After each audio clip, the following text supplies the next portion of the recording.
So, simply how I think. I don't know what episode we're on, to be honest. I think this is episode 14. No, bro. We're not that high. I promise you, dog. We're in the teens. We're not that high. He's like, we're at 9, actually. Yeah. I'm a fact check you right now. That's funny. But anyways, yep. This is simply how I think. Shit talk. I'm cousin P. That's Ross the Beast. Oh wow, we're on 14. Okay. Told you. You're See, right. I know 14. what I'm talking about. And we got Francesca in the building. Yep. Hey. Fran. Yeah. Fran. Whatever you want to can call just her. call me Fran. Fran. Yeah. Just My Fran. shake and bake. Yeah. Cool. Since day one. Yeah. Yeah. Shake and bake. Wow. And if you've seen my page, you've seen some of the work I've done with her horses. Mm-hmm. Can you talk to the audience a little bit about your business, like what you do? So to take it way back, I've been riding horses about the length of time of my whole life. About the time I could walk was about the time I was like, let's ride ponies. And so my parents thought it was kind of a phase, so they always kind of pushed like the college route or whatever. And so I had done that, and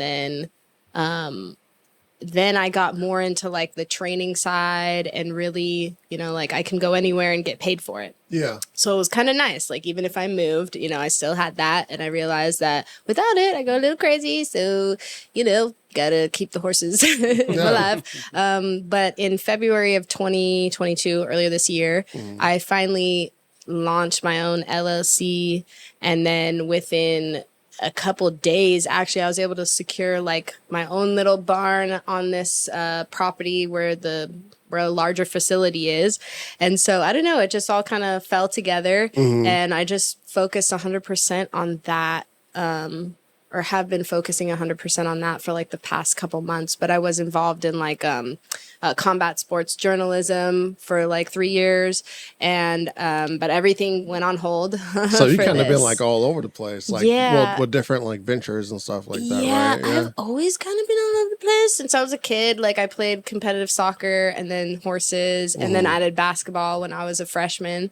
And then, but I don't know, I've always been the type of person that has to do like hella stuff. And then I'm always like, not always, but yeah, I don't know. Sometimes you get around people that are like, you can't do all this stuff. You gotta focus on one thing. And I was like, that's dumb because I can't do that. Like, yes, I am not that way at all. Shit, she even does music. Yeah, like I don't know. I fell into that randomly too. So I don't know. It's like I need all the things to like be happy and be Fran. I guess that's the thing. But horses are my main venture, I would say. Yeah. The one I make the most money at. So it's like a real thing now. Yeah, the one that keeps the lights on. And Jesus. Yeah, my parents were like, what the fuck? But they started taking it seriously when COVID hit. Because like, how are you going to tell me I can't be outside with a horse? You know? So I was not really affected that much. So then they were like, okay, like maybe you should do this more. I was like, hey, that's what I've been saying this whole time. But it's good. It's starting to fall together now. And I don't know. I enjoy it. I get up early every day. I have really long days, but I don't know. I get to kick it with like genuine ass individuals, So it's good. Works out. And the horses, like, like P had said, they're beautiful creatures and super fun to work with. Like I said, you got to hold one. Hey. Yeah, it wasn't like I didn't think it was gonna go like it went. Yeah, to be honest, I was I was kind of scared at first. I was so scared of walking behind the horses. So I was like, these motherfuckers gonna kick me. Like for whatever reason, they're gonna kick me. One little fucking like all I'm gonna do is scare booted. All I'm gonna do is scare the horse on accident, and then my chest is going to get caved in by a hoof. You're like, I told him not to stand there. I don't know what happened. Super fucking chill. Yeah. Well, they're like super personable too. That was the crazy part too. Like, like with dogs, you can kind of see their personality, like, individually. Yeah. With the horses, it was like, I would say like 5 times even greater, like they were just full of life and full of different personalities and stuff. You can kind of tell like what mood they were in or if they were bothered by something. It was, I don't know. I have never been around horses until then.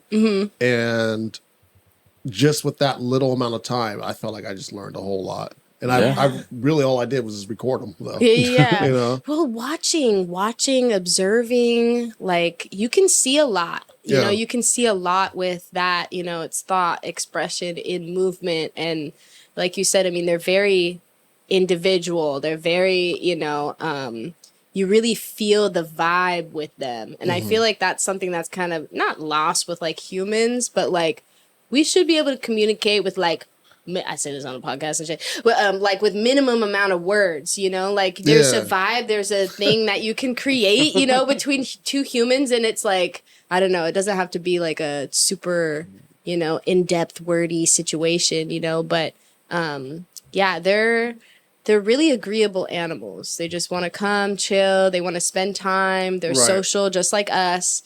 And they actually have like one of the most similar social hierarchy structures to humans as like chimps. Really? Yeah, and they can recognize one more facial expression than chimps and dogs in humans. So they're very like. What facial expression is that they can recognize that dogs can't?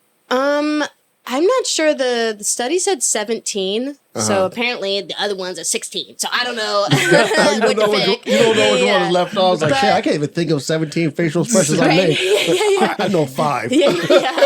Angry, sad, happy. Surprised. I don't know. But they definitely like understand like I don't know, at the forefront kind of my program is like groundwork. They call it horsemanship, but it's kind of like a trigger word now. It's very woo. You know, you got people with crystals and shit. Well, not really, but they get real woo sometimes, and you kind of get lost in the thick of it. But it's basically teaching a horse how to think, how to problem solve, the life skills they need to cope with basically being with any human, which is they have their own language with the horse. Yeah. So it's like, and then you get horses that are coming from like other countries and shit. And so it's like this whole thing, like, I don't know, like horses that'll come from Germany. If you like talk, they're like, oh my God, I'm in trouble. Even if it's like, oh, you're so cute. Like it takes them a little while to like understand that they're like pets and like we love them. And like, I don't know. And it's not like because they abuse them there. It's just like, it's very, you know, Germanesque. There's no part of it. It's just very, you know, monotone. Yeah. So I can see that. Let's change paces to the music. Yes. What got you into music? Well, I'd always been good at like reading, writing, and like poetry per se. So I went to college up in Portland, and then I came back, and I was back for 2 years, I think from 2015 to 2016, because 2016 I moved to Orange County. And then discovered mixed martial arts, but that's another story. But in those 2 years, I was like, well, I guess at the end of my college situation, I had met these 2 dudes that went to the same school as me, or one of them did. And one time we were like in the backyard and we were like smoking or whatever at like someone's house, like off campus. It was off campus, okay? You know what I'm saying? Oh, it's legal there. I mean, it was in Oregon, right? Yeah. So I mean, it was across the street, you know, but still. But it was like these 2 dudes, and they were like freestyling, like back and forth, back and forth, back and forth. And I was like, whoa, this is hella sick. Like, and I was like, okay, like, how hard can this be? And turns out it's pretty hard. Hell but yeah, it's if you super hard. But if you already have like an ear, like I don't know, as a kid I feel like I forgot like when my family used to go to church, my mom put us in choir. So at least I have like an ear for like noises, pitches, and I can tell you what letter or note it was, but like I know when it's off.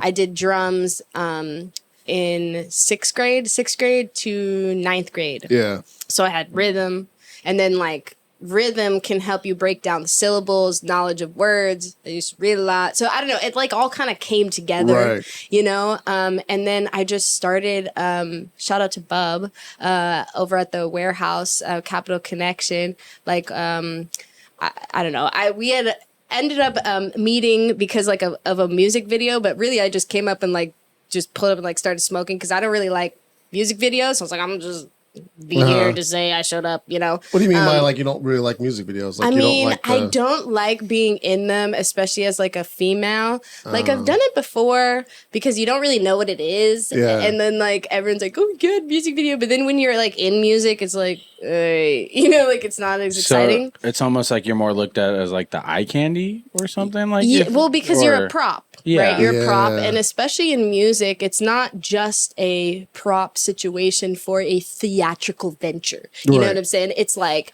when you're in the studio. Like for instance, it took me like maybe 3 months for people to like start actually like talking to me.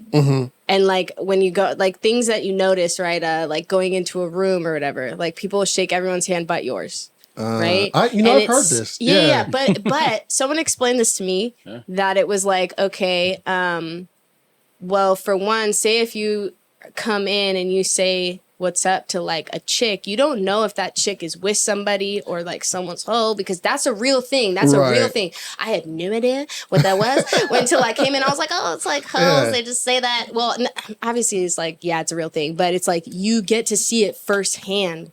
And then when you're in it enough, that was one thing that was interesting about my mind and mentality, especially is like, you start to view them like that. And it's not necessarily like you treat them like shit, but it's like, me and you, we are not the same. Right. I'm here to do music, and there's a reason for me to be here. Like, you're an extra. So it's a very like, and people like pass blunts, not to them. You know what I'm saying? So you can't put them in the road to either. Exactly. So it's like, I don't know. It's like if you're around and then they see that all the homies are like passing you like this, then they're like, okay, like she's chill. Like it's a really weird dynamic that goes on because it's like a lot of males. It's a lot of males. I mean, they bring women in every now and again. Like that divided between men and women and hip hop. Like honestly, because like you never really hear women feature on other girls' tracks, but you see women and men feature on each other's tracks all the time too. So I would thought that would be the glue in hip hop, but it sounds like it makes it hard, but it makes it easy as well. Yeah. Because especially if you're a female and you're like okay at it, like you're gonna stand out and you're gonna go way faster. Like it's just like facts. Yeah. Like I don't know, like especially if you have like the look, the thing, the charisma, like you're gonna go, and it's gonna be easier because your competition is much lower. Right. But I feel like if you're talking about something where you want to be like respected, like that's one of the things, especially, I don't know, it's like being a female in a male industry, you can't have any doubtable moments. Yeah. Like you can't have any moments where they're like, oh, I think this or I think that, because you need dudes to have your back and defend you when you're not around. Right. And that's the respect thing that comes in, because that can really affect how you move, especially it's like a lot of women go into industries, they go make a lot of noise, which I kind of like sleeping with people. They make a lot of noise, and they don't know the surrounding in which they're in. So they're just making noise, saying words, doing things, and you're like, hey, like there's a political way of doing things. Right. Like you can't just do whatever, because again, the spotlight is going to be more on you than everyone else. So that could be a good absolutely. thing. But it can also be a bad thing. It's more polarizing. It's like, we watching you. Where did you get your influences from?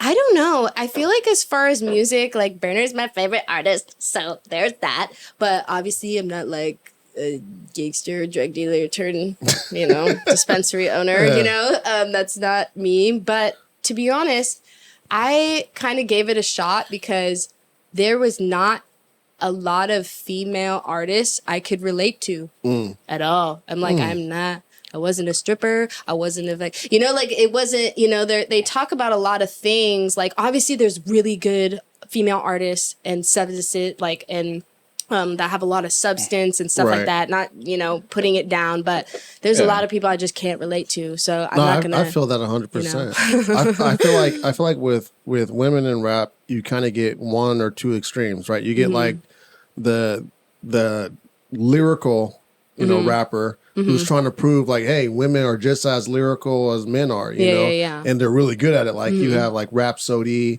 Lady London.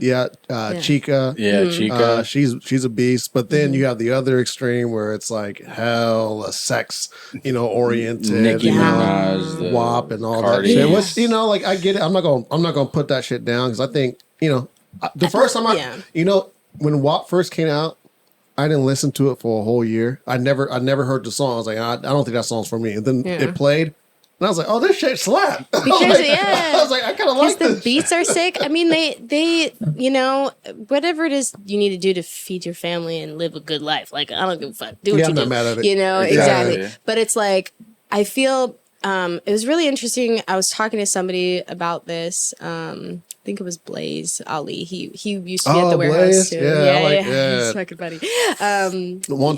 Funny story about Blaze. I had I was doing like an open mic at some warehouse in like Florin Perkins, like in that area. Yeah, off of Fruit Ridge. Yes. Yeah, the warehouse. Yeah. And it was me and my boy Dre. We were about to go on. Blaze set was first, and he went on and spit, and I got stage fright after that. I didn't want to get on. Yeah. Dude, they did that on purpose, I feel. Yeah, Blaze is one of the hottest rappers in SAC. Yeah, and he's really, really smart. Yeah. Like, really smart. So it's like, I don't know. But he's a interesting fellow for sure. But he definitely put me up on a lot of game. I forget what we were talking about before that.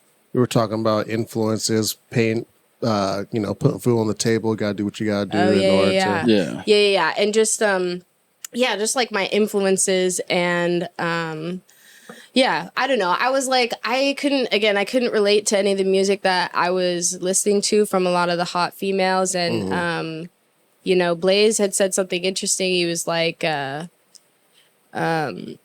it's not important, but you have to recognize that it's important to kind of make music that everyone can sing to. Yeah. Because a male bumping some shit in his car is not going to yell that at the top of his lungs. Get some wet ass pussy. Like, they're just not gonna say that. And I feel like a lot of women say stuff in their raps. They're alone. Yeah. You're like, I'm not saying I've done it. I'm just saying. Never. I'm just saying I know some dudes that have. Yeah. I don't know. I like the beat part. That's yeah, it go hard. But I feel like that's important. Like, I don't know. I wasn't really raised around language like that, really, per se. Like, so it would be weird for me to like talk about that. It's but that's like me as an artist. Like, I'm not gonna go out and be like not something that I'm disingenuous or whatever. But I do think it's for me, it's one of those things where it's like, I don't know, that's like half your market. It's like that, like so. Yeah, no one wants to listen to it's unfortunate, but like people don't like listening to like clean rap or rap that's not gutter, Just sex sells. Yeah. Well, sex sells, drug sells, trap music, all that. If you got shit. the right PR, you know what I'm saying? Absolutely. That's true, exactly what to do. Yeah. You did some PRing though, right? At one time? I did. I did that in boxing. And it was very interesting. It was like, because there's no layout for it. You can't go to school for it. But it's like all these different things of like, okay, like network. Okay, how to use a network of people. Well, shoot. Talk about being a woman, being in a male-dominated industry there.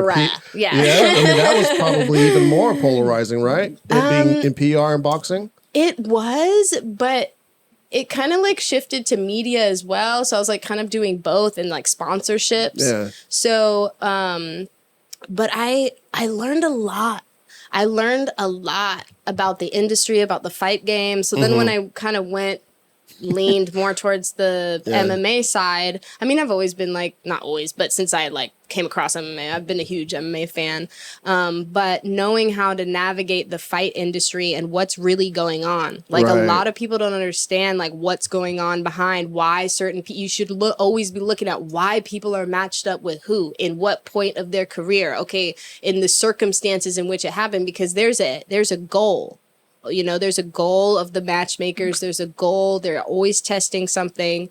And so, I don't know, like in boxing, you start to know the game of like, okay, this goes here. And then once that piece is there, then you move this there, like, I don't know. I thought it was really, really interesting. And that's one of the reasons why, I don't know, I really love boxing. Besides just the sport, is like the politics of it. It's so interesting because it's like a bunch of like males all together, and it can be very like catty and very insidery. And a lot of testosterone. Everyone hires family members to like do the job, you know? Right. So it's very interesting, like, but they make it work, and somehow, you know, the fights happen. So here's a real question. How much of it is for show and how much of it is real? Like, I'm not talking about just like what goes on in the ring, but like the theatrics outside the ring. Is a lot of it organized? You know what I'm saying? Like a lot of it, is it like, hey, you know, when we go to the weigh-in, I'm gonna stare you down and I'm gonna, you know, flinch at you and we're gonna pray. Is it an act? Yeah, there we go. He's acting. Is it like an act, or like do these people put on a persona that? There are people that do that, but I also think that a lot of people don't know what the opponent might do at the, you know, like, I don't think it's necessarily like orchestrated. I think each team has a plan, and it kind of has to line up with the fighter personality. Like if it's within their personality to talk shit and be aggressive, then go, by all means do that, because sometimes it's a mental thing, right? You're about to fight this human being that is so beyond personal. It like doesn't make any sense how it's a sport. And it's always like that quote, right? You don't play boxing. Like, this is not a sport you play. It's barely a sport. You do it. Like, you fight. Like, you are fighting. So it's like, I don't know. I feel it's like, I don't know. It's anything that happens there. It's like, you know, but it's also like, hey, you're putting your health on the line, especially in boxing. Like, boxing has deaths every year consistently. And it's like you meet these people. Someone just died this year. Yeah. Wasn't there one like within the last like at least 2 months? Well, a girl died.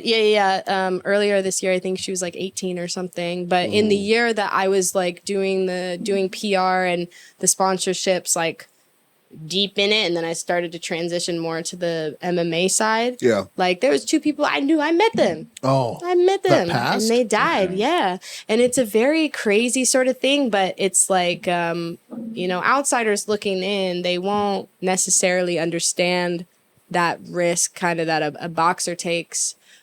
Specifically, right? I mean, you're only taking shots to the head and to the body. That's it. That's what makes it a more dangerous sport than mixed martial arts, where there's other ways to win, you know? Yeah. But you're also taking shins, like baseball bats to the forehead. So, you know, it's kind of like a little trade-off there or whatever. But but it's a hard thing. It's a hard pressure, I feel. Yeah. And that's one thing that I did learn is in order... then I don't know. Okay, well, like there has to be a certain respect level, then, right? Like for like you know, like as an opponent, like I would the person standing across from me, like we're both signed up for the same thing. You know, they have the potential to kill me. I have the potential to kill them. Like you know, and you know, no matter what, even if you prepare for a fight that lasts 2 seconds or it goes the full distance, like you are not the same person that you you know, you're not the same person anymore. The same person that stepped in there is not the same person that leaves the octagon or the ring, because it's like when you have a fight camp, you're testing who you are as a person, right? And then the weight cut. So it's like the first battle is with yourself. Right. And then the easy battle, quote unquote, is with this other human being that's been training this certain amount of time. They are different and they've been training to beat you specifically for this amount of time. So it's like this huge anticipation that you get, you know, but it's like, damn, like they're, I feel like I look at it like the blue pill or the red pill, you know, I don't know which one is which, you know what I'm saying? What they talk about in the Matrix, you know what I'm saying? But it's like, if you had to choose to be confronted with who you are, or the red pill or whatever the fuck, would you actually do it? Because that's what fighting is. And I feel like it's interesting. Some people talk shit about celebrities getting into boxing and, you know, the whole Jake Paul thing or whatever. But hey, if you're going out there and you're doing the work, it makes you a better human. Like, it makes you a better human for real. Like, and you're going out there in front of everybody and you are putting everything on the line. Like your honor, like all that shit. And you might get knocked the fuck out and you might learn, you know, but at the end of the day, you did the work, you got in the ring when most people would never do that. Yeah. And you faced who you were. And I feel like that makes better people.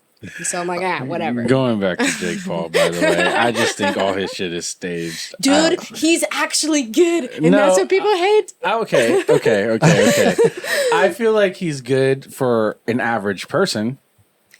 Dude, if he was a prospect and he was not Jake Paul, people would be talking about him. Like, this dude is fucking good. Like, even when he knocked out that dude Robertson, the NBA dude. Okay, whatever. Yeah, that person. Yeah. And, okay, so the sequence was like, dude, he like stepped back, like leaned into it and then came across. I was like, dude, that's a very advanced thing to like, for one, to step back, but also staying directly on top of your feet. That's a very hard thing to do. And like, this person is doing it. And okay, I admit that Woodley's at the end, but you know, like, bro, like you still knock somebody out that is a fighter. Yeah. Like, is a fighter. That has had a lot of hits to the head too. And even his last UFC fights weren't very good. Bro, knocking people out is a harder thing than a lot of people think. Unless you're snaking somebody, it is a harder thing than you think it is. I feel like I could knock anyone out. Dude, that's how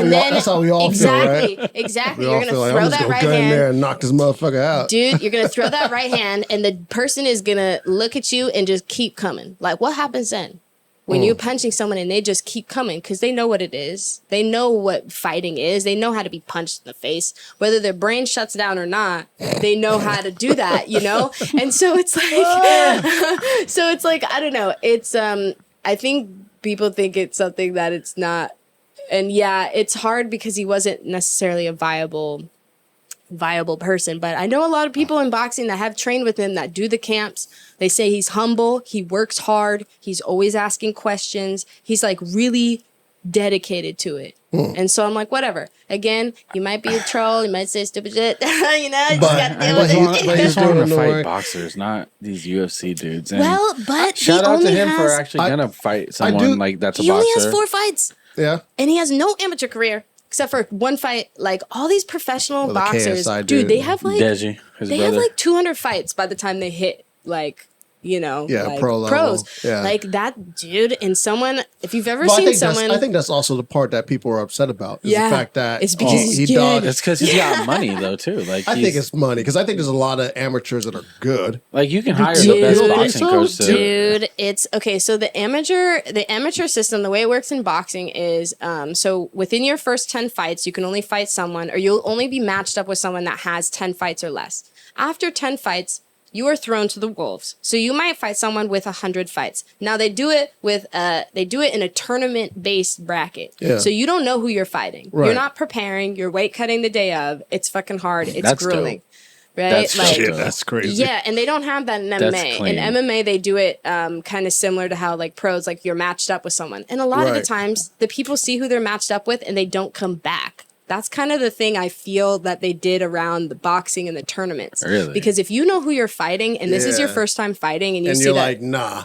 You're like, nah, I'm not fucking. exactly. And especially now, like you have people coming out of legit super camps. This is not some motherfucker on the street that just decided, hey, today I'm gonna box. And then they do boxing for a little bit and then they fight. Like there's some people that since they were 5 years old, they're like, I'm going to be a martial artist or I'm going to be a boxer. Like boxers start at 8 years old. And their family is somehow connected to Floyd Mayweather. Yeah, all of them. They've been there every day. Yeah, all of them. That's crazy. That Yeah. shit's annoying. So it's a I don't know, but in someone in their third fight, like I used to go to a lot of amateur shows because Yeah. I was like, I need to know what these people look like when they're not primed.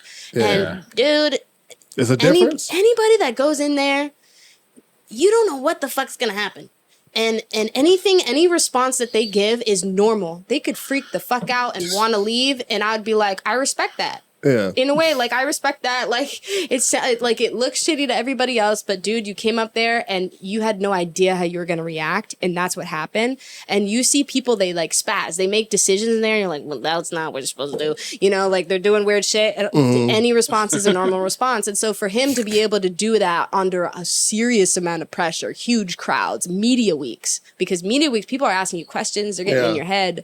Like there's a lot of obligation there, the pressure, and to still come out there and not get fucked up is fucking crazy. I think that's the reason why people think it's so staged. Because it's like, how is this guy who's only had X amount of fights is not catching an L? You know? And I find myself but they're picking it. They're picking their fights. They're being smart because they need ring time. Yeah. So at the end of the day, it's like, I don't know. I feel like the next person that they should do is someone that is a boxer, but has a little bit of experience, but maybe not championship level. So- exactly what they do in normal boxing. That's what they're doing with Originally, him. he was scheduled to fight Tommy Fury.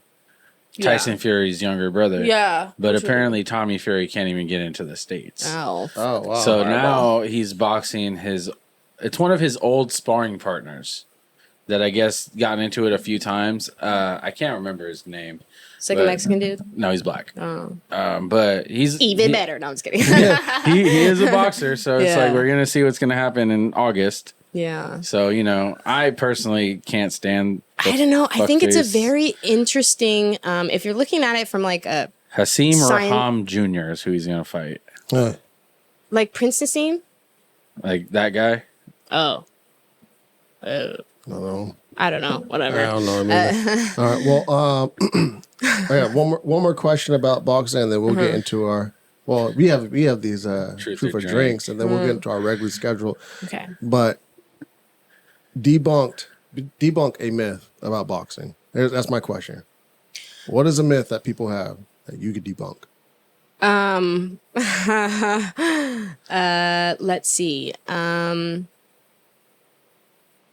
Well, I feel like people in general think they know about fighting or think they know, I don't know, they think they know what they're going to do. That's kind of, and back to the thing before, right? You think you're going to walk up to someone, you're going to punch them, you're going to knock them out. Right. It's just not. Most people don't know shit about fighting. Most people don't know shit about boxing. In the wise words of Mayweather's dad. I don't know. That's what he always says. Like, yeah, most people don't know shit about it. And I think, I feel like that's kind of a broad thing, kind of like a general term per se. But I think it's a lot harder than people think it is. It requires the whole sacrifice. And like, there's a lot of pressure on a boxer, even though sometimes I'm talking shit about the whole building the record thing, but it's a lot of pressure to not lose. Absolutely. Because that's not natural. Yeah. It's very unnatural. I appreciate you saying that, honestly, because like one of the things that it's like one of my biggest pet peeves about boxing and MMA is the fans. It's not even the sport itself. It's the fans. The fans are the most annoying part of it. Yeah. And, guys, Kimbo Slice was one of the greatest street fighters of all time. If you ran into him, he's going to beat your ass. But the first time he stepped in the ring, he lost. Yeah. You know what I'm saying? Yeah. So, like, it's harder than it looks. These guys are professional fighters. Like, come on. It's for real. We got some truth or not questions for you. Okay. Now truth or drink. Now we do this anytime we do an interview. Okay. We're not gonna make you drink if you don't want to, but you're gonna have to take a shot of that water, that H2O, that H2O. So how it works is we're gonna ask you a question. Okay. If you don't want to answer it, you gotta take a shot. Okay. Okay. If you do answer it, you gotta be truthful. Your hands on the Bible. Yeah. All right.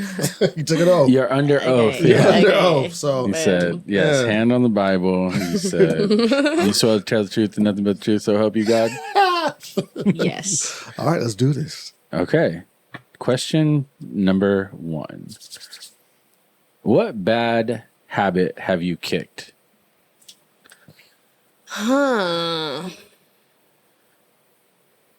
Let's see. I'm trying to think. She's trying to drink. I don't know. She's trying to think which one. She's like, which one am I okay with? So today? I don't know if this is consistent or not, but you were pretty on time today. Oh, yeah. But yeah, I was only 7 minutes late. For the most part. I mean, you're usually always late, so I don't know if that's like one you want to count. I didn't kick it though. True. That would be just for today. I don't know. I would just say, I don't know. I feel like when I was younger, I was less business oriented, and now I'm more business oriented. And those habits of being less. Yeah, I can definitely see that. You're a very organized person. Dude, I'm trying. I'm getting there. You know. Nice. But I'd probably say that less fuckery. I guess. You know. Procrastinating the time, so would be the habit that you kicked. You know, that's a fact too, because like even from when I think when we first met you, you were, from what I remember, pretty wild. Younger. Well, I mean, I wouldn't necessarily. Like, I wouldn't say like Define wild. I don't know. I was a pretty good kid. I never got in trouble, but I was always I'm kind of like a go with the wind type of person. So it's like it's hard for me to commit to something. Oh, okay. And I feel like did you kind of have like a hippie spirit? Well, I'd be like, oh, I want to do this and I want to do that and I want to eat here and I want to do this, and I never had a plan. My mom was always fucking freaking out. I was like, I don't know what I'm gonna do with my day tomorrow. I'm gonna do what I want, and then maybe if I have time for the responsibilities, I'll do that later. So I think, I don't know, actually starting the business and doing the stuff, I'm like, oh, this is seeing the benefits. Yeah, you've grown. Yeah, I gotta grow up a little bit. Yeah, definitely Still grown. childish, but a little bit more grown. Yeah, you gotta keep your inner child. I'm a little taller too, a little bit taller. Question 2. What positive impact do you think you have on other people? I think I'm very encouraging. I genuinely like for people to be successful, and I feel like a lot of people get judged on their dreams, like whatever dreams they have. And so if I can be the person where they bounce ideas off of, like whatever you need to get started, like I don't know, I feel like for me, like I'm that person, like I just want people to be better, get better. If I can help them with it, cool. If I can't, I'm gonna find somebody that can. I don't know. For me, that's important, is to believe in people, because the belief level in human beings right now is real low. You know, humanity's not doing too good. Get a real thumbs down. You know, I fucking agree with that. Oh my god, you're definitely not wrong. Okay. Question 3. Okay. This is a little bit of an odd one. Okay. Serve it. What would you entrust me with above anyone else? Me, Roger the Beast. Okay. Roger Costa. Above everyone else.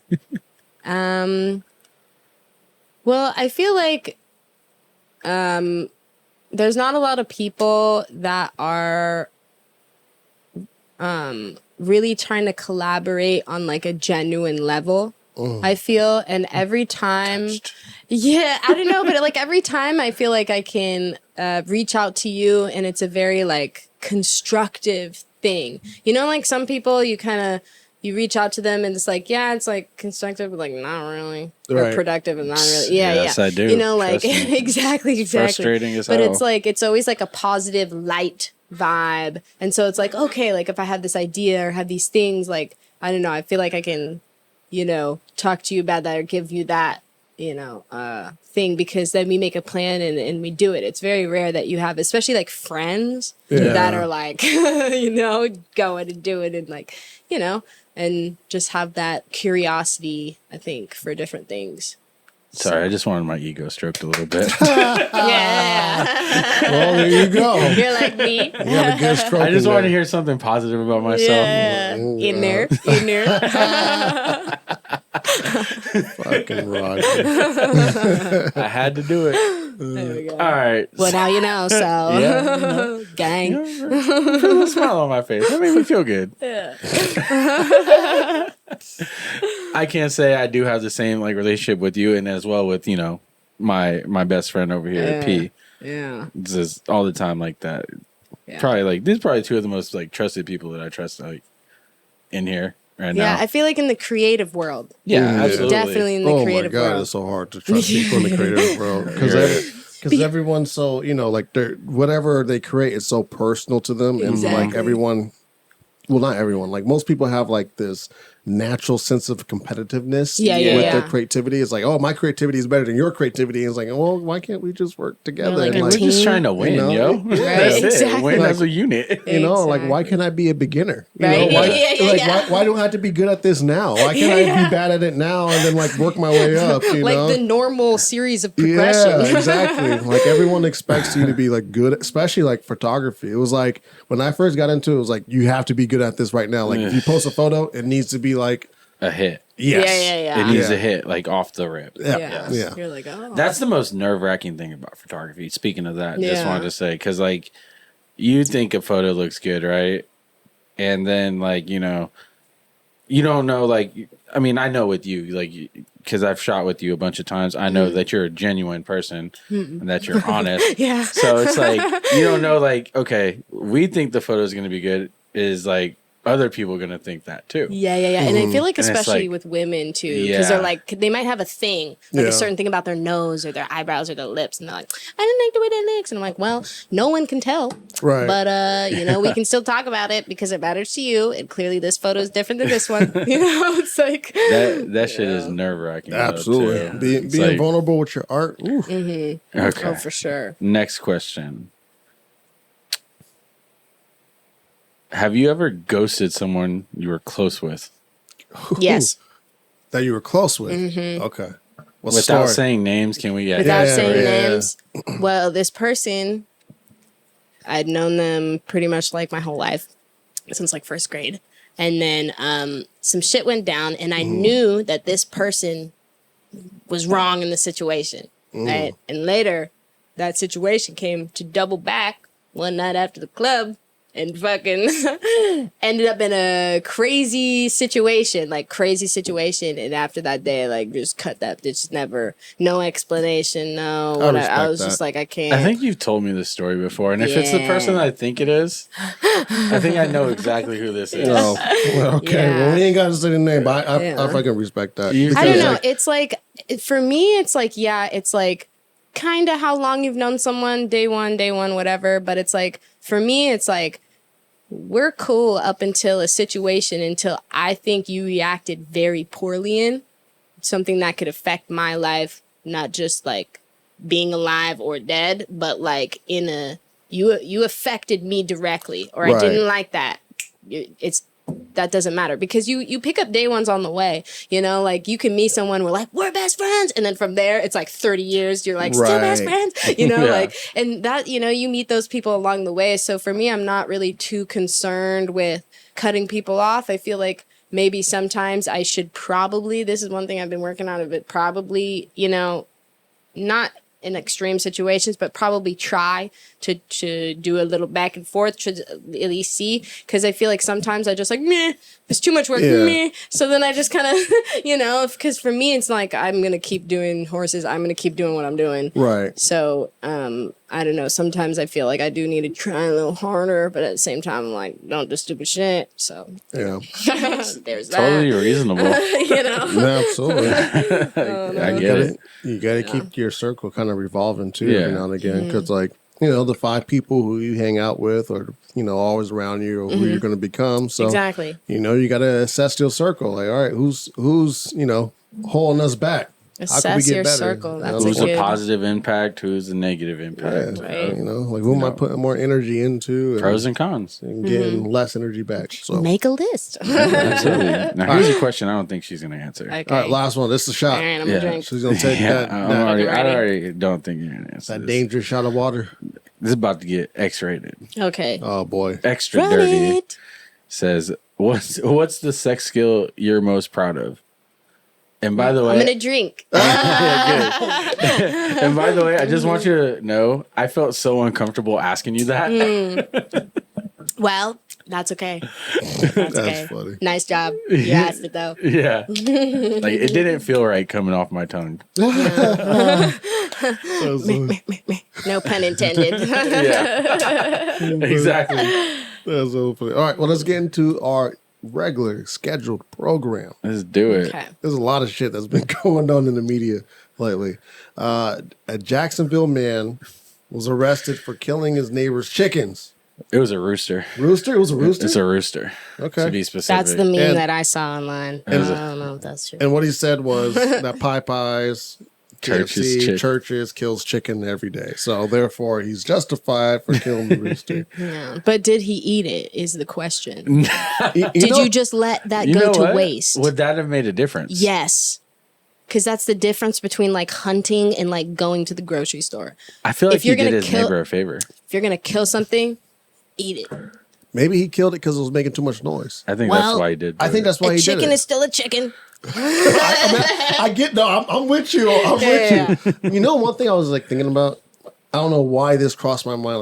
Like when you sent me the topic, and this is a dumbass statement. I'm going to take my L right here. Oh, no. I was thinking to myself, do we eat rooster? You know what I'm saying? Like we eat chicken, Yeah. which is the the female, the chicken breast. But when you look at a rooster, the rooster is kind of more thin. It doesn't have as much meat on its bones. I don't. I feel like that's a fair question. Do we I eat feel rooster? like that's not. I don't think Because I live like on a farm. Okay, like I haven't looked at it closely, but I live on a farm with chickens, and there are quite a few roosters. So There's definitely way more hens. Yeah. But I feel it's like maybe the thing is like maybe there are more hens that are born than roosters, or maybe since roosters be fighting each other, they don't survive type of deal, and so we just have more hens because they lay eggs. I also think it has to do with like size though, because like hens are fatty and big and thick. But roosters are fucking huge. Are they? And it depends on the. This is what I'm learning. Big cocks. It depends on. It depends on the type of chicken. Like there are chickens at my house that are like this big. Yeah. That's like what the fuck? That's that's a normal sized chicken, right? Or that's big. I feel like this is a normal sized chicken. Like here. Oh yeah. I've seen chickens that are pretty small and pretty big. Yeah. They can be huge, and some of the roosters, it just depends on like the breed of it. But they tend to be like really aggressive, and if something, I don't know, all the roosters are chill at my house, but they'll try and like defend. If a predator gets in there, they will try and defend. But they just be hanging out with the hens, like maybe it's the animals that are eating the roosters. Yeah, I feel like they don't make a different thing, but I feel like I think it's the male chicks, right? They make chicken nuggets, right? Because it's a certain type of like chicken nuggets are made out of baby ass chicken, like are they? Because it's like a different type of meat. This is news to me. I thought they were made out of chicken. Okay, so when you say chicken nuggets, are we just talking McDonald's chicken nuggets? Or are we talking about Tyson? It might be across the board type of thing. You might have to Google it, but because they they use chicks for specific types of meat, right? It's the same thing as lamb. Versus, right, a lamb is like a baby sheep. It's not necessarily like a full-grown sheep. But I think that hens are more cost efficient because they both lay eggs and they are meat. God, see, I'm getting so it's like you can farm. You can farm it like the chickens at like my house. They provide us with like hella eggs. So it's like, you do this, I take care of you. You know, we're a team. Right. You know, exactly. But I don't know. Like, I feel like the roosters are only bad in like a domestic setting. If you're close enough to hear a rooster, you probably shouldn't be living that close in the country. Yeah. You probably shouldn't have one. Yeah. Someone else can hear it right there. That's the main reason why people don't have those as pets as much, because they're fucking noisy. Yeah, because and not thinking about like Jacksonville is not, I mean, y'all can correct me if I'm wrong. We do have listeners in Florida, but I don't fucking know Florida. But shit, it looks like Jurassic Park. Does it? I'll tell you right now. I drove from Miami to, from Orlando to Jacksonville. Yeah.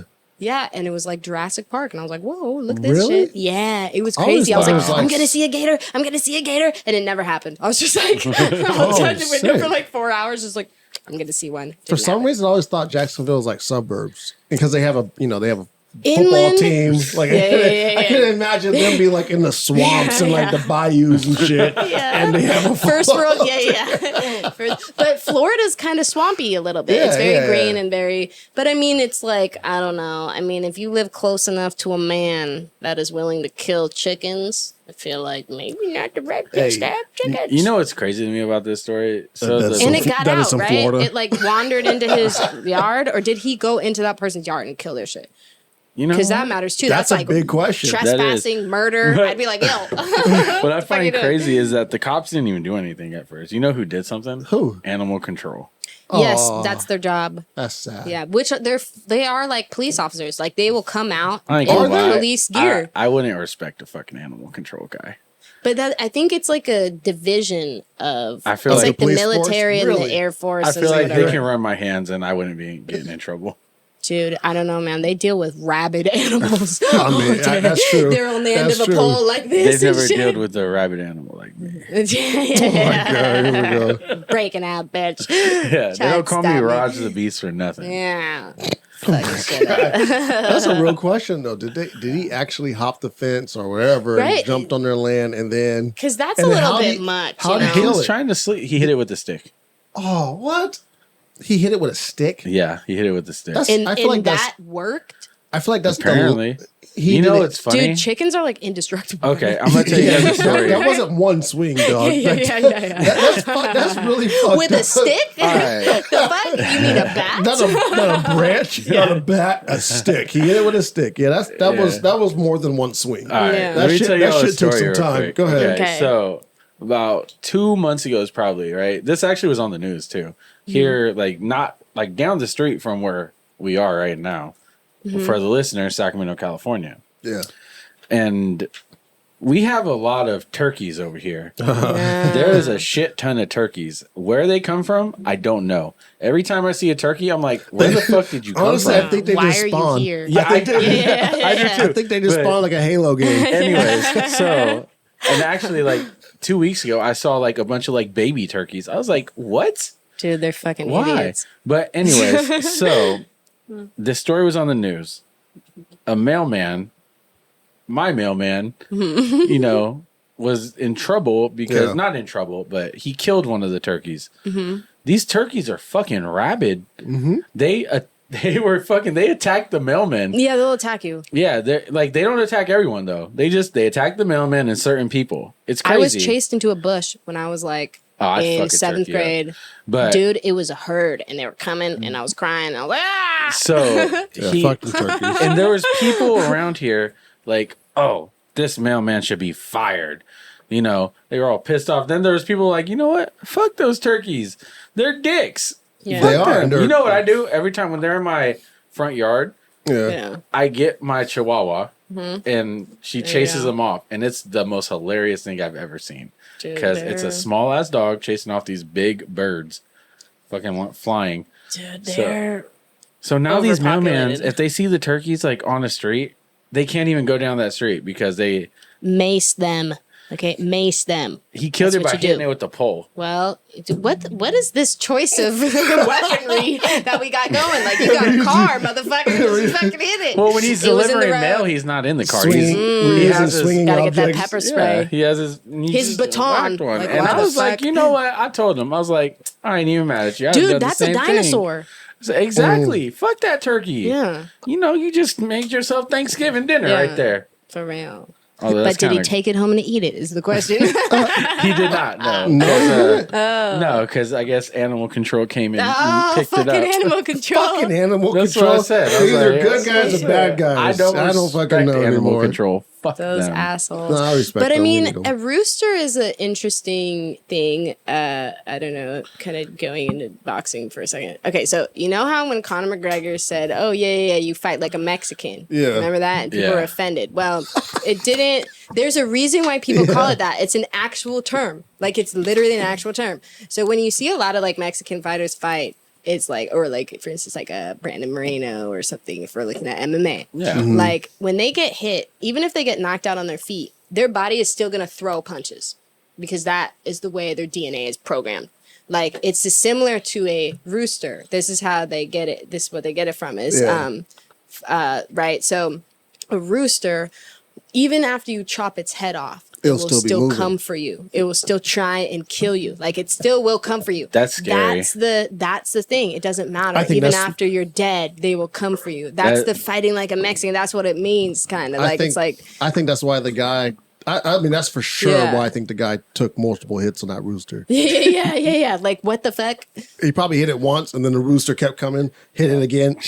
The rooster died. Yeah. Still kept coming. He's like, "Oh fuck, it's a Yeah. zombie rooster." Yeah. It's not what I thought it was. This is an even fight. Like, what the Like, fuck? we gotta get rid of this motherfucker now. All right. His comments though about the did she chicken say? places though is fucking yeah, hilarious. That's yeah. what made it the best. But it's like, that's a fair point. irrelevant. No, that's so irrelevant because it's their chickens. Yeah, It's their, yeah. Like if his neighbors wanted to eat Yeah. the rooster, they would eat. And ate what the if it was a roosters. pet? There we go, or that. But They needed the name. If they named that rooster and instead of rooster, Then it was it's a like pet. Jerry. Dude, you fucking murdered Jerry. I don't give a fuck. oh yeah, that's a If charge. it had a name, yeah, that's yeah. a murder. That's a murder charge. him. Easily. Animal control, take him away. He is being prosecuted. I'm pretty sure. I mean, you I'm can't be sure. killing other people's He's probably, animals. he's probably gonna get like 6 to 9 months because that's how much they care about animals. it's Florida. He's gonna get off scot free. Oh yeah, Yeah. no, Florida don't Oh, give yeah. a fuck. Actually, well, speaking of Florida, which I'm surprised we don't have more Florida related news on our podcast because Florida there's wild. Too much. Florida just is crazy, dog. Well, you just can't keep up. Yeah. Well, it's like the Florida man thing or whatever, where you like type in your birthday and then you put Florida man. And there's always some crazy shit that went down on that day. Have you ever done that? Yes, I did. And the craziest story was it was a Florida man that lit himself on fire. Like he covered himself in like Axe or some shit like that. Axe. Lit himself. I've never done it. Lit himself on fire and was chasing people. That was my Florida man story for January 9th. That shit is crazy. Damn, yeah. Like, You're like, that happened. Like really? We lighting ourselves on fire now and harassing people? Do you use your birth year or just your birthday? No, use your birthday. Yeah. So like my year too. Like no. Just your day. The day. Yeah, like, you know. I don't know. Mine would be like September 26th. Okay. Yeah. Florida man. Florida man. Yeah. I'm telling you, you're going to see some crazy stuff. Well, Raj the Beast was doing that. So there was a Florida cop that was arrested for DUI. Mm-hmm. And the craziest part about this story was he was drinking and driving while in full uniform on duty. He was an on-duty cop. Yeah, with the body cam. I was like, bro, they saw you take out those big. I was like, you're a fucking idiot. Like, what are you doing? Could you imagine the people like at the fucking like precinct? Oh, dog, what's the craziest? What's your shit?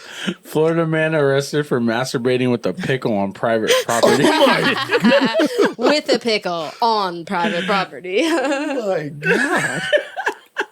That's crazy. That sounds painful. Pickles have acid.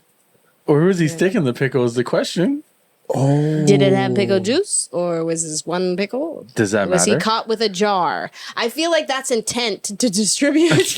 Dog. Well, did the pickle have lube? Did he lubricate the pickle? It has juices on it, so it's probably I don't know, what if he son. stuck it up his butt? That's what I think he did. I don't know. Because I can't imagine, like, Was it a sweet well, pickle? clearly he's done this before. So Obviously. clearly, This he has the wasn't- confidence to do this on private property. Right. The fuck? I'm not going to get caught. Yeah. Like, I've done this. This is real easy. That's wild. The worst. But yeah, no, that cop Back to video, the that cop shit was story. fucking. Yeah. That dude was fucked up. Did you guys see the video? Yeah, I saw the video. Yeah. Yeah. That motherfucker was. You can Dude, tell. he was like 0.36, which is like, what? Out of this world. Yeah. Hammered. Actually, So he was yeah. drinking more than the beers that he had with him. Obviously, I Yeah, think he yeah, showed yeah. up to work probably hammered. How long? My question was, how long was he on duty though? Like before he got arrested? Well, enough for people to be calling in and being like, this motherfucker is swerving. Because that's what I read in the article or whatever is like, someone called and was saying that this dude is swerving. And so then the police pulled him over. I mean, what if it was a hijacked vehicle or some shit? He was in a Who full knows? cop uniform. Could you Yeah, yeah, imagine yeah. like getting pulled, like you being the cop, and then you're like, all right, I gotta pull this motherfucker over, and like, damn it, Steve. Yeah. Well, it's like, but it sucks because it's like they're under so much duress, anyways. I feel like for the good cops that are out there, it's like, what are you doing? Making This us is a look like controllable shit. situation. Like, this is not like you getting shot at and you didn't know, You know whether what? you reached for the taser or the gun. You know what I'm saying? It was like, Exactly. fuck. No, you're absolutely right. It is a controllable situation. And the problem is, who let this motherfucker go out on duty that day? Because, like I said, he wasn't just drunk for like, there's Yeah. no way he didn't like show up to that building, Yeah, I mean, at least with some type of like Yeah. level Already of Some intoxication. type Absolutely. of plan. But they said it was like on his body cam of him doing this. Yeah, It's like, you wanted to get caught? Like, what Yeah, the heck? he just want to get fired. Bro, that he's day. like, here, let me put a camera right on your chest I'm just and watch you crack these God. beers and do that. And something it's- tragic must be happening. That's what I'm saying. Like the human being, a human being that is in such a state in which they need to be like that. My bad. That's okay. That they need to do that. Like, damn, there's some shit going on with that human. Now it's definitely not appropriate to be doing that, and you have one of the most high pressure jobs. to serve and Besides, yeah, bitch, it's like domesticated That's what you didn't war, do. pretty much. Yeah, it's wild. It's like, damn, what was going on in this person's Yeah, life? that's one thing my dad was saying was like where he works, they have what's called a wall of shame. Mm-hmm. So it's basically any dirty cops they find, they put their picture on this wall. I wonder if this is like something that would go on the wall of shame. it absolutely has to. Drunk on duty. Drunk This is on duty. one. Like he sold, marijuana to inmates. He, was, trafficking drugs, and this motherfucker here It was absolutely actually has to. popping beers open on the body cam. Yeah. Like a fucking dummy. Like And like swerving around. I mean, clearly to do that, you have to be an alcoholic. Like people have to have known that this was going on. But, Yes, but that's believable because, one thing I've heard was like police officers as a really high, like have a higher rate of becoming alcoholics, because of it being like a high pressure job They and all that. see a lot of shit. Yeah. Yep. They also have the highest rate for divorce. It could be Yeah. a mixture of both of those things. Yeah, it could yeah, be, wife came All of home, it. hit him with the paperwork, and he went to work the next day, hammered already from the night before, and then decided to finish it off. Who knows? He said, "Fuck it." Honestly, it's more of a sad story than it is a funny story because it's like, well, it didn't end. To me, Depends on who you ask. I know. Well, to me, it it's more of a depends. sad story. Yeah. Well, it's like it ended with him getting caught and no one that got hurt. But imagine if he had ran into somebody or killed someone, like how DUIs do all the time, absolutely. It's especially 0.36. It's amazing that he could even see straight. We don't know if he could even. I don't even think he could. He's probably seen multiple. I mean, tall cans though. Like He had one open in the car too, like when they pulled him over. I was like, bro, you over here wasting gas. Shit. You fucking need that. That's sad. Like, when I mean by sad, like I don't feel bad for the guy. I don't. Yeah. Like it's just sad that a cop would put himself in that position. Someone like it's supposed to be honorable. It's supposed to be an honorable position, and I feel like there's a lot of people out there that are doing their job, that are trying to uphold the law, and they did get into it for the right reasons. It might be a small percentage, but I feel it's like any industry. The top 20% is really where it's going to be at. The 80% underneath is just it's just another day. Exactly. Absolutely. You're like, shit. It's just because there's a majority of them too. That's what sucks. Yeah. Yeah, but I don't know. I feel like that's always kind of the humanity way, and then the bottom 20 kind of fall out because they quit or whatever. It's like this weird. Or they do some other shit. Yeah, something like that. Yeah, I don't even want to get into the bottom 20%. We already know who those ones are. Yeah. You know who those ones are. Well, here's a story that's not coming out of Florida. Which, honestly, bro, I'm like super surprised that it's not from Florida. Maybe she's from Florida and she just did it in Green Bay. That would make sense. Because this story is kind of wild. Go ahead. Talk about kinks, in the sexual way. Francesca, have you ever thought about severing someone's head like while having sex with them? No, I cannot say that I have. Okay, and then having that severed head in a bucket for who knows how long. Right, you're just like. What's wild to me is that this woman is pleading not guilty for doing this to her boyfriend, she was husband. on drugs. The article starts out or some shit. It's like they were like high on meth. I was like, oh well. There you go. Yeah, they were both. I don't know. And she claims that she doesn't remember what happened. She just remembered that he wanted to be tied up or something. They were doing something. And then all of a sudden, this body is dismembered. Like it's like feet and hands were in one bucket. The head was in one. The torso was in this. I was like, so when you go on meth, you turn into like some crazy serial killer Dexter type motherfucker. Like I feel like you should probably not do meth, bitch. I mean, I don't know. We should be looking for other bodies because this can't be the first one. Fucking crazy. Dude. I didn't even think about that. Dude, what? This probably isn't the first person she's killed like this. Because I don't know. I watched like another CSN. I don't know if it's true, but like cutting through bones is very hard. Yeah, it's very hard. So it's like, okay, this woman is supposedly, well, I guess if you're on meth, you're like superhuman, so that might make sense. But it's like you have to have like tools and shit, like tools to cut human. That's why they have bone saws and shit. Like it's specifically for that. Your kitchen knives aren't doing that, right?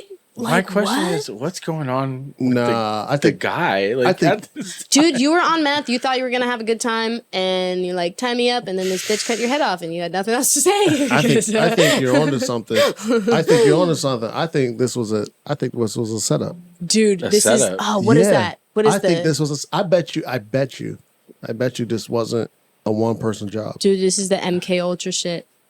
I think there was. Dude, I bet you there was it's the same thing with people. acid. They're like, we're gonna put him on meth. We're gonna see if this bitch can chop him up in 2.5 minutes. We gotta time this shit out. We're gonna set it up. We're gonna give them the meth. Jigsaw They're gonna type give shit. them the and apparently there was someone else in the house and they didn't hear anything or something. That's right. That's It was what like I'm the saying. mom. I think, like I said, I think this was a 2-person job. I there's don't. no way. I just don't Right. believe that she did it by herself. I bet you. This is my theory. My theory is this was all planned. They got on drugs. Yeah. And I don't think she was actually on the drugs. I think he was on the drugs. Because she doesn't look like a meth head. I'm gonna be real. I I'm looked like, at- yeah, I smile looked at for her- me, I bitch. looked at her You photo. have I was all like, the teeth. Yeah. I don't was know. like, Well, some- meth gets a lot of people. Well, I guess, she didn't have but- she didn't have the black veins or you Maybe can't she really- just started. Maybe this was the first time.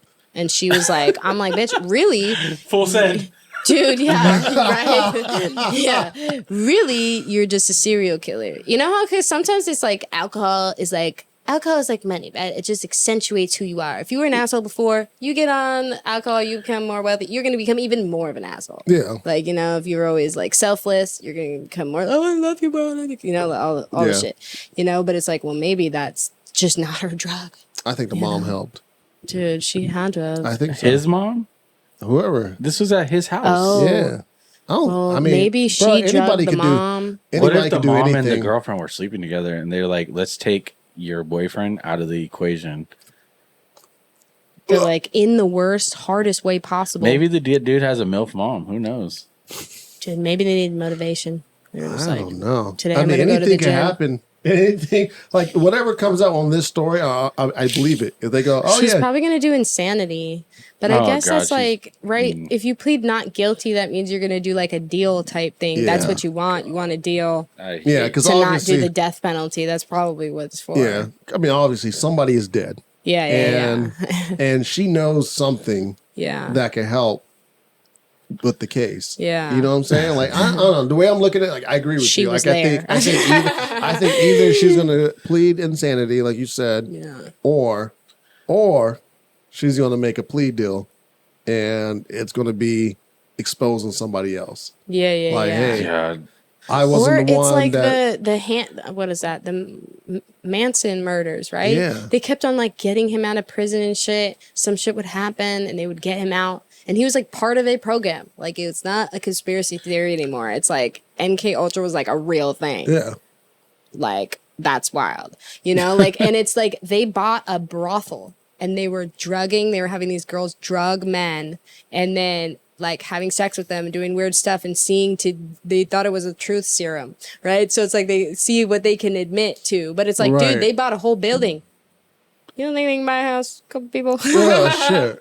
I don't know. You ain't Good lying. point. And then this just got out somehow. I don't know. You're not lying. You are not lying. I wouldn't be surprised if she ends up dead pretty soon. Dude, I know. Like just on some Cue X-Files music or Right? Twilight Zone music. either Yeah, way. it's gonna be meth head overdoses on marijuana brownie, and you're like, what? What, bitch? What? On a brownie? But she went too slow. Choked Slowed on a her walnut. way. Yeah. Slowed her way down. Some random shit. that story is just wild. I don't Yeah. know, but it's weird. She's so unassuming. You know, she has like nice skin, Yeah. nice hair. She's not bad looking at I mean, all. I'm Yeah. looking at her photo. I'm like, yeah. I mean, it's like, Like- I guess like you can't really judge someone's, based on their looks and all Oh, that. no, But she looks like a sometimes mess. people have like black eyes, and you're like, you are a cold human. You yeah, know? she's not bad looking at Yeah. all. Dude. Although doesn't she look like does a look meth head. like she does look like She does look like she could be a crazy bitch, but not. She look like she Yeah. might do some coke. But I don't know. but in the way where it's like, this bitch is crazy. She keyed my car type of way, but not like, let me chop your head off. Like Yeah. that's like actually crazy. Yeah, Like mentally, maybe she got hit in the head as a kid. something's going on. I don't know. Don't do meth. Don't That's do a little- meth, kids. You might stay chop in someone's school. head, chop someone's head off. Yeah, you don't want to chop no one's head off. That shit's not fun looking. Sponsored by Yeah. Shit Talk. Yeah. Stay in school, kids. Yeah. Don't do Bark drugs. Cow. Yeah, dare do all the stuff. So let's talk about the last UFC event, 276. What was your thoughts on the card and the results of everything? Well, Izzy fought, so I was like, Yeah, you're a big Izzy fan. I know that. fucking love him. He's awesome. That was an interesting fight. I thought And then let me pull up the card actually. I don't know. I thought the whole card was pretty good. I mean, there was a lot of stoppages. There was a lot of back and forth. Hold on, UFC 2. Yeah. Let's start with the Sean O'Malley versus Pedro. I want to know your opinion about that. Okay. What do you think of this? I thought it was going to be a really, really good matchup. I did think Sean was winning up until that point. Not ever so slightly, but he was controlling the space. Right. He was controlling the energy. It wasn't a dominant. No. Yeah, but he was definitely winning. Yeah. Now, it's hard because Pedro has been through a lot of wars. He's a tough motherfucker. Yeah. To say that maybe he saw the way it was going and maybe made it a little bit extra. Is it, you know, there you it's go. You know, Wasn't it's rough because you don't want to ever accuse someone of that because it's a very real sport. But I don't know, when he was putting his hand out, it was an eye poke per se, but the way the hand came down, it was more of a stiff arm to me. It came down. It down. It didn't go in. He was already going away. But who knows? Like, it could have brought, like, who knows? Whatever it is. I don't know. Someone said there was a post about it saying afterwards that he had scratched his cornea, which is, from what I've heard, unbelievably painful. But in the comments... and he don't look like he was in unbelievable pain. Yeah, in the comments of the article, a lot of people seem to have kind of the thoughts that we had of the situation. They're like, I'm going to need some paperwork, buddy. Right. You know, like, I'm going to need to see it. But sometimes stuff looks really dumb and someone got really hurt. Like, I remember seeing that, like, growing up. Like, I don't know, this girl, like... We were playing soccer and she tripped and fell and like shattered her whole wrist. And I was like, you fell hella dumb. And we were all laughing and stuff. You know what I'm saying? Because it looked dumb, bitch. Right? You know, there's also a perfect example of that. So what was it? 2 years ago when I forgot the fighter's name, when the dude pushed the guy and it like, I guess it fucked up. Drakkar Close. Yeah, that shit looked like it was like, dude seriously? He is not the same. He is not the same. He won his last fight though, I think, right? Dude, he is not the same. Yeah. He had like a major detach from like the base of his brain or something. And it was a real thing. So, and like I can see your point there. All it takes is something freaky to happen. But I don't know. I wasn't buying it. But it's hard because it's like this dude is not known for doing shit like that. You know? It's like I also feel like Pedro Munoz was caught in 4K or the fact that it wasn't like a eye poke. So like, how did your, like, what is it called? The cornea. Your cornea gets scratched. Like, everything's on like we're sitting there watching a fight. Yeah, but I mean, I don't know. Maybe it was already partially detached and then a little push on the eyeball. I mean, a lot of these guys are fighting with like previous injuries. True. That's true. And they're always injured when they go into a fight. You're like, that's true too. I don't know. I'm trying to like play the neutral side on my side. I'm a Sean O'Malley fan, so I'm just gonna straight up say that. Yeah. Fuck that guy. There is a bias. But that seemed to be the general wave of things, looking at a lot of the comments of the outlets and posting about it and stuff. Yeah. So I don't know. They won't run it back though. I know Dana is probably over that shit. Yeah. He's like, nah, we're gonna move on. So what about the next fight? So it was Robbie Lawler versus Brian Barberena. Oh my God. That was an amazing fight. It was. And Robbie, oh my God, even though he got stopped, he came out and he was like a totally different, like, I was like, oh my God, I was like, he's fucking him up. Like, he's doing so well. He's moving. He's making good decisions. He's like, something changed there. And I think it was a mental thing. Something changed there because the ability has always kind of been the same. It just like never really panned out. Mm-hmm. But he was like, he did so well. And even if he like retires and stops on that, I can definitely respect the effort that he went out there. He shocked a lot of people. So what's funny is I thought Barberena was gonna be a cakewalk for him because Robbie Lawler's last fight I thought was a joke. Nick Diaz. Yeah, and I feel like the way that he fought him was weird because he just kept coming forward. I'm like, dude, this dude hasn't fought. Like, play with the distance a little bit. You know, like, you know, fuck. But he just kept, you know, robo-botting away or whatever. Fuck, man. That was like, that honestly, that was the most entertaining fight to me. Yeah. Of the night. And there was just like, they were just constantly throwing at each other. I was like, oh my God. It was literally like putting two dudes in a phone booth and just letting them fucking beat the shit out of each other. Dude, they were great. They were great. But Barberena, man, those elbows he was connecting with, those little short elbows. Dude, Killing. it was wild. Yeah. I don't know how he stayed up with that. I don't know. It's interesting because he couldn't really find his range, but sometimes the elbow is the range. That's the range that you're seeing, and you can hit it. And sometimes the punches just don't land. He landed it at least like 4 or 5 times, and then like, even with Lawler, man, like I didn't expect that from him, and he'd get hit. I was like, if he was like my favorite, I'd be like, I'm so fucking proud of you, dude. You went out there and you went out on your fucking shield. He rocked him a lot of times. I thought, oh shit, Lawler's about to knock his ass out. Yeah, he looked like aware. Yeah. Like the other times I was like, who's letting him fight still? Who's letting him go out there? Like, this is horrible. But no, he did really good. Yeah. I was proud of him. Lawler fucking killed it, man. Good shout out to him. What's your opinion on the I'm forgetting the first fight. The main card. The Pedro Munoz and Sean O'Malley, or no? Okay, so it was Pedro, Robbie, Sean Strickland, the one that got KO'd, or the Israel and Jared Cannonier? Israel, yeah. So I've heard a lot of people's opinions about that fight, saying that one, they're tired of Izzy because they say that he's not an entertaining fighter. They can all suck dicks. Okay. Well, all of them. No, I'm just kidding. I want to know more about that. Honestly, I do, because like, how should they suck a dick? No, I'm joking. But where? No, I was kidding. What's your take on, I guess, the entertaining aspect of fighting, but versus just staying a fuck alive or staying a champion? I think it's interesting because this kind of happened to John Jones too, a little bit, right? These people are fighting the number one contender. It's going to be a slim margin. Now, he does have a lot of knockouts. I mean, he knocked out Robert Whittaker. He has a lot of Boratina, the fucking, Paulo Costa. I mean, he has a lot of stoppages. He does. Yeah.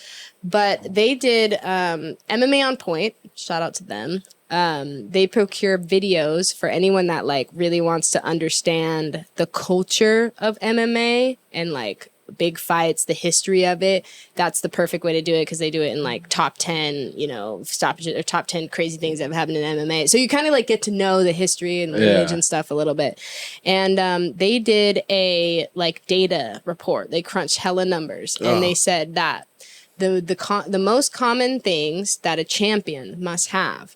And people were like, oh, KO, stop it. That's what people might think. Well, all of these champions, reigning champions, all have these 3 things in common. Okay. They have a high takedown success rate, a very high takedown stoppage rate, and their ability to win a decision. The ability to win a fight and know the margin in which they need to win each round. Yeah. And that's a very important skill. And I think that Izzy did that. Now, that it's not fan friendly. And I feel like this one especially was probably not the most entertaining 5-round fight out there. Yeah. But he wasn't able to get in range. He wasn't able to do anything to Izzy. And maybe Izzy didn't do a lot to him per se, but he did enough. Exactly. He did enough to win, and he did enough to I don't know, take away Cannonier's, number one, the way that he probably thought he was going to plan to win the fight, because it all really depends on the challenger's game plan, right? Because there's so much footage of Izzy, he already know, you're not going to hide shit, unless you add some extra shit, you're not going to hide anything. So it's basically okay, can I be as ready as possible? And, how can I use my strengths? And they kind of big brother them a little bit, But I also think, too, there's something a little bit different about Izzy this last time around. He seemed a little bit more deflated in a way, and not deflated as far as, I don't know, there wasn't that ferocity a little bit. He looked, I don't know, maybe it could have been he looked kind of bored with it afterwards. But you see when he raises his hand or gets his hand raised, there's no any type of excitement, there's no emotion, there's no nothing. And he's not really one to be I fucking won, but there is something, there's some shit talk, there's some swagger, there's something. Yeah, and dance move, whatever. Exactly. Yeah. And then he did that more when he called out who he called out after, Pereira. Oh yeah, Pereira, so I saw that fought, there. Sean Strickland. And because that's what's it called? Someone's actually texting me about the fight right now. I think that's the last thing, and that's what they've been setting Pereira up for, or Alex up for, is ever since he got into MMA, is to fast track him. Right. So he's the last person to knock out Izzy. The only person. Yeah. So, but it's a different sport. It's a different absolutely. sport. So, and Izzy's a lot better since then. But I don't know. I feel like the time is now. That's probably the next fight they're going to make. I mean, he just beat Sean Strickland. That's the fight they're going to call for. That fight was actually very like shocking to me because I thought that was going to go the distance. Because I like Sean Strickland. I don't like the shit that he says. He's out there. He's wild. Yeah. But I do enjoy watching him as a fighter because he's a brawler. Yeah. He's like a bar brawler. That's his style. Yeah. And I don't know why. Just like because it's like a Nate Diaz effect to me because that's how I picture Nate Diaz too. Yeah. But like with Sean Strickland, I thought he was like gonna make it like. He has a great story too. I mean, like he had gotten in a motorcycle accident. He's been in the UFC for a long time. Yeah. But he had that motorcycle accident. Every time he's right there. Yeah. Yeah. And but his style is so awkward and the timing is so awkward. Like Alex couldn't find him at all until he actually hit him. Right. With that. That was crazy. And so that was interesting. And we didn't know too if maybe he could get him on the ground because Sean Strickland definitely has him there. Yeah. For sure. But man, I don't know. That's it's going to be a very interesting test. I feel if they do, decide to make that happen. But I feel like for the main event it kind of sucks a little bit because like right before that, you had Volkanovski and Max Holloway, and that was action packed. There was a lot of action. There was blood. And then you have, we met the requirements. Check. 5 rounds of violence. Cool. I'm still very upset about how that fight turned out. I'm a huge Max Holloway fan. It's hard. And I feel like too, like Hawaiians and just their culture in general, like they're warriors. It's like, how could you not feel for it? You just expect to feel that like last second, like, bit of like Hawaiian power just going across someone's good vibes. Good vibes. That just like bam, just You're right there. The bald man fucked it up. But credit to Volkanovski, man. That man, I think he definitely solidified himself as the best. He outclassed him. The best, in that division, like of all time. Because I think Holloway was considered the best of all time in that division. But I mean, I think legend status. Like Volkanovski, man. And I honestly want to see him go up a division because I think that'd be interesting. There's a lot going on in that upper weight class, Is it 155? Mm-hmm. You got Michael Chandler, you got what's his name? Gagey, Charles. Fucking there's a lot that you can look forward. Versus Charles would be that fool is so small. That's what's so scary to me. I'm like, he's 6'6" and going up against. Is he 6 foot? Like he looks like he's like 5'11", but he's like big. He's not a small human. And then also Jalen Turner. Yeah, I fucking love Charles Oliveira though. Yeah, Charles is fucking. He's a fucking beast. He's willing to brawl too. Yeah. You want to see people punch people. That's the one you want to see. Yeah. Don't let them fucking get you on the ground. Yeah. Wrap you up like a pretzel. Fucking all down. Yeah. All down. So let's talk about some more upcoming UFC stuff. There's what's going on today. Yeah, which is the RDA. Yeah, which honestly, I'm not gonna lie, I'm not too I wasn't too into that card. Dude, Javier Fazeev is a fucking animal. Yeah, I'm pretty sure he's the coach for Tiger Muay Thai, one of the coaches. Dude, he's the one that has like that the move where he like is able to bend all the way backwards. Like he'll be on his feet and he'll dodge. Dude? Yeah, he'll dodge stuff like this. Like like the Matrix. For the people that are listening, yeah, like the Matrix. Yeah, like dude, the amount of strength and flexibility and dexterity. Dude, that's crazy. Like, he doesn't have a spine. Yeah, dude, you're like, what the fuck? I'm like, that's wild. How you dodge? Like, you don't even move. You just think. I'm like, that's so demoralizing. I would be like, that's hella sick. Can we like be friends now? Dude, absolutely. Yeah, I didn't realize that was him. Yeah, so maybe I'm gonna have to go watch the recording later. For these upcoming ones, what's the card that you're most excited about? Let's see. Okay, so on here, the Ortega versus Rodriguez. I think that's gonna be a fan favorite. Why? Fan favorite. Well, you have like 2 Mexican fighters. Yeah, that's always big. And they both like to stand. They can both take hella hits and hella damage. They can both submit too. Yeah. That's probably what they're going to do. I mean, Rodriguez, though, he has like a taekwondo background, which means his footwork is fucking excellent. So he's going to be throwing probably more kicks, speed, a lot of, footwork type stuff. He has really good cardio. So even if it goes the full amount, I think this one's for the fans. Yeah, this one's absolutely. for the fans. Regardless, whoever loses, we still fuck with him. There's no real loser in this fight. Yeah, not at all. Because everyone loves Yair, everyone loves Brian Ortega. Dude, yeah, I think it'll be a good one. Question: Yeah, does the winner of this fight, is he possibly for Volk? Ortega probably not. No. Probably not. I mean, the thing is like, it's hard because Volkanovski's kind of cleaned out the division a little bit. So a lot of people don't want to see, like, unless Ortega comes out with something that like we have never seen. Yair, that would probably be the next one for him. But I don't know if people would want to see the Ortega fight, even though there's that. I mean, if they made it, they could push it and people would want to see it, period, whatever. But, they marketing, whatever. But like that fight was so like, besides that time where he almost caught him twice, one in like a triangle and one in like a, on the ground in a guillotine. Right? Well, Ortega was on his back and he was just choking him out. Yeah. And, that was fucking crazy. I thought he was but he was getting just raw, like it was so he was getting the other time, except for that time. So it's like obviously he has the skill to be dangerous for sure, but I don't know if people would want to see that fight again. Because we kind of know, unless he's changed and showed a huge change, but we don't really some new skill sets and all that. No, I agree. But that is going to be a good fight though, those two. Oh my god, it's going to be awesome. How you feel about Pena and Nunes too?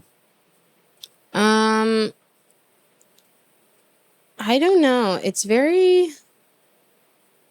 hard because I think Juliana Pena, she's good. Now, does she beat the very best version of Nunes? Absolutely not. Yeah, because we all know that Nunes was coming off having COVID. But Nunes is a confidence fighter. If the fight is going badly, she will lose. She does not have there was a moment in which you could see it in her eyes. She didn't want to be there. She was done. Yeah. And that's kind of scary coming from a champ that's been there a while. That means, okay, well, we kind of thought you worked through this. She always kind of had a little bit of a cardio issue over 5 rounds, depending on her game plan. But she's usually able to get people out of there sooner. But I think Pena gets in her head, and that's a problem. Ooh.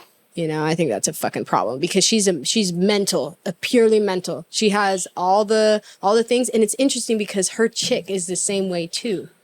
Chick is the same way too. Like, I think Nina. I think she fought tonight, actually. Oh, did she? Let's see, or maybe she's on that card too. I think she on the undercard. Yeah, but her wife, she was fighting, I think it was, her last fight, if you look it up on Topology, her last fight, she was fighting someone with an energy that has a very bullying type of energy. Yeah. Just the way that they command the ring. And I was like, this is not going to be good. Because some people, you see them in there and their energy just wilts. Because of this other person's presence. Yeah, intimidation, Exactly. And they just can't handle that aspect of it or whatever. But so I don't know. I thought that was very interesting. I kind of think it'll go the same way unless Nunes gets it together mentally. And she hasn't had a fight since then. So that's also very bad. Right. And I mean, I guess both of them, this is like an immediate rematch, isn't it? Yeah. Because Pena hasn't fought anyone either. Yeah. But I feel like she has more momentum. Oh, absolutely. Or whatever. After coming off a win and winning the title? Yeah, I agree. Yeah, that one is fucking wild. But the Blades Aspinall fight, I think that one it's going to be good. I think Aspinall's going to beat his ass. Fuck. I mean, after Blade's last performance where he got that KO, that shit was crazy because people didn't think that he was going to be able to do that. And I think he's changed a lot of stuff. Since getting knocked out by Derek. Aspinall is like, he's like Cyril Gane and Francis Ngannou. He is up there with, these fools are fast. They are agile. They are proportionately built. Yeah. They are huge individuals that are cutting weight to make heavyweight. You know, he's a martial artist. He's very good on the ground. Like the weight limit in heavyweight. Yeah. That's always been like, because that's supposed to be like the top weight class, like, well, not top weight, the biggest weight class. Yeah. So it's kind of wild to me that they actually have a weight limit. Yeah. Well, I think, but I get why they do. Yeah. They don't want no freak show shit. They don't want that. You can't have someone that's going 335, like built solid muscle, fighting, 275. Yeah. Fat guy or something. Yeah, and I feel like, if everyone's cutting weight, I don't know. It's like one of those. I don't know. Well, I guess at that level, it's like, damn. How do you feel about the Gane and Tuivasa? I think that's an interesting one because something with Tuivasa, like, it changed. It changed, like, and he was able to turn around a skid. I was like, bro, he's about to get cut. And I feel like when an athlete, like, doesn't perform or maybe they're inconsistent or they have this blurb, like, it's mental. It has nothing to do necessarily with the tool. It's how they're using the tool, how they think about their body, how they think about these things. Because, I don't know, all of that plays into effect, right? The mind controls the body. So if the mind isn't right, they can't make the right connections and make the right decisions because it's like split-second decision-making with dire consequences. Like, what the fuck? Like, if you dip when you should have slipped, you know what I'm saying? You're going to get fucking hit. Like, it's going to be all bad. But I think that's another one that has good, like, vibes and politics around it because I think both guys are really they're at their top right now, Yeah. And Gane, pretty sure this is his first fight back, since right? Francis, yeah. So that'll be interesting as well because he could be broken. We don't know. Yeah. That happened to Francis. A lot of people thought Gane was going to walk over Francis. Yeah. And Francis ended up. I remember talking the most shit about it. I don't know. Who the fuck are these people, though? He was one of those people. And I was like, you know what I thought was going to happen? I thought Cyril Gane was going to take him to the ground and dominate him on the ground. And I kept saying, I was like, watch. I was like, Francis he's a champ, man. He's a champ for a reason. Sassudo coaching, that wrestling, Francis fucking flipped game on me. He said, I felt like he said, "Fuck you, Roger." He sure did. And he's like, "You specifically." Do we bet money on that? Be the one. I don't know. I don't remember. Shit. Yeah. I don't think so. Oh no. We might have, but I don't know. But anyways, like that fucking, Francis taking him, slamming him. Dude, he was wrestling. I was like, dude, DC couldn't stand it. He's like, he's wrestling. He's doing it. I was like, no one could. It was like fucking. Dude, it was unexpected. Like, you thought that Francis was just going to go throw the fucking Ford Fusion, like, type hits that he throws at someone. And he had, like, a torn ACL. It was, like, all the way torn. That's why he had a knee brace on. I was like, who the fuck? What type of mountain are you? You just come in. You just cannot be swayed. I don't understand. Dude, that was, like, I'm excited for that fight, to be honest. Well, it's, like, at the same time, too, like, Gane has, like, no fights. He's one of those guys that just, Well, it's like he came from Muay Thai, but even in Muay Thai, he didn't have that many fights. Yeah. So it's like, it's kind of scary. It's like one of those people, again, coming from a good camp where you're training with really good people, it produces a higher baseline than your average gym, coming out of there. And I don't know. I feel like this is good. Like, it's dope. Like, now we got like heavyweights that like move like fucking hella smooth and light on their feet. It's a good time to be in like a heavyweight in MMA. Dude, it's a good time to get into MMA. Like this time, a couple years ago, they were not making any money at all. And as it keeps growing, people get paid more, you know? And it's like the way that this promotion is run is like, I don't know, it's efficient. It's run like a business. Like anyone who gets around any type of other promotion, bro, it's unorganized. It's fucking, you don't know who's fighting what. You have people that are like, someone didn't show up. And so they have to like, hey, in the crowd, I've been to a place that they pulled someone out of the fucking crowd to fight someone. And I was like, this is serious. This is serious. Like, what are we doing? But, I don't know. I think they I'm excited. I think it's a cool sport, especially right now in such a divided time. Like a sport where it doesn't matter where you come from. It doesn't matter what your skin looks like. It doesn't matter. Right. You go in there and you have the same heart and people will give you the same respect. And I feel like that part of humanity, I feel like people need that right now. Absolutely. And I feel like that's also a huge reason why this sport has become so. Also, the marketing. Shout out to Dana White. If you ever run for president, I'm gonna fucking vote for you. You run this shit like the UFC, we'd be fine. Fucking that's funny. Wild. Well, I think that's a solid place, to wrap up. Yeah. So go ahead, Fran. Plug anything you want. Your socials, your business. So I mainly use Instagram. You can find me on Instagram, my personal one at It's Just Fran. So ITS Just Fran with 2 A's because you got to say it like Fran. You know what I'm saying? But really, that started from every time I order food or coffee or whatever, nobody can fucking spell Francesca. That's so many syllables. So I'm like, all right, before you fuck up, let me just help you out. And I'm like, you can just put Fran. That's where it came from. So boom, there we go. But yeah, you can find my personal there.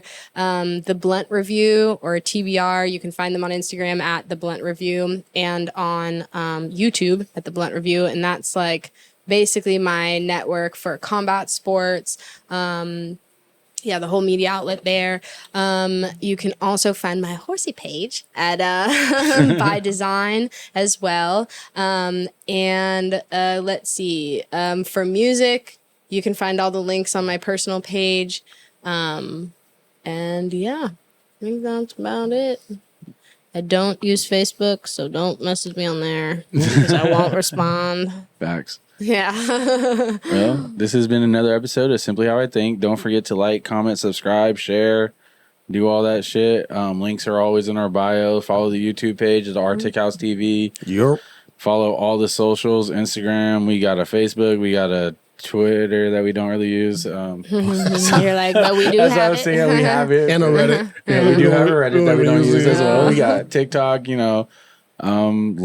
if you're listening, thank you again. Shout out to all you guys. And even if you guys are watching, shout out to all you guys. Shout out to everyone that listens and watches. Yeah. We definitely appreciate y'all. This has been Simply How I Think.